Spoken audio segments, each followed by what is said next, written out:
Next week marks the 50th anniversary of the March on Washington. It was a civil rights movement led by Martin Luther King. Today, tens of thousands went back to where it all started to look at racial equality in America. Brian Moore joins us from Washington tonight. Brian.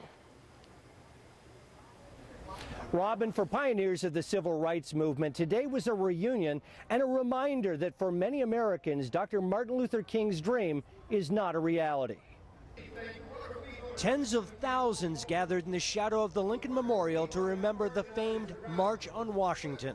It was 50 years ago this Wednesday that Reverend Martin Luther King gave a speech that became a defining moment for the American civil rights movement. I have a dream.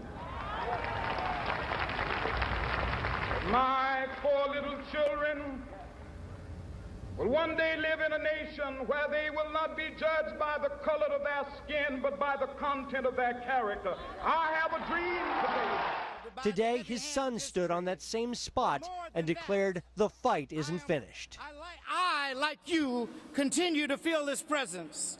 I, like you, continue to hear his voice crying out in the wilderness. As they did in 1963, speakers demanded economic justice and voting rights. Everything has changed, and nothing has changed. But speakers today also focused on immigration reform, gay rights, racial profiling, and Trayvon Martin, whose mother took the stage. But he's not just my son.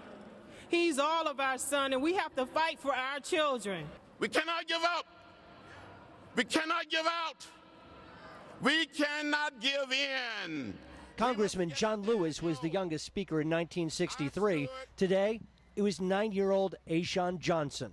And I am marching for education, justice, and freedom.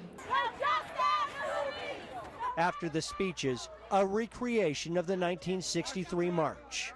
We have made some strides, but we still got a long way to go. For this 13-year-old, it is a very different world. I feel happy that we're finally free and not, in a racist time anymore. In 1963, marchers filed past the White House. Today, it was the Martin Luther King National Memorial.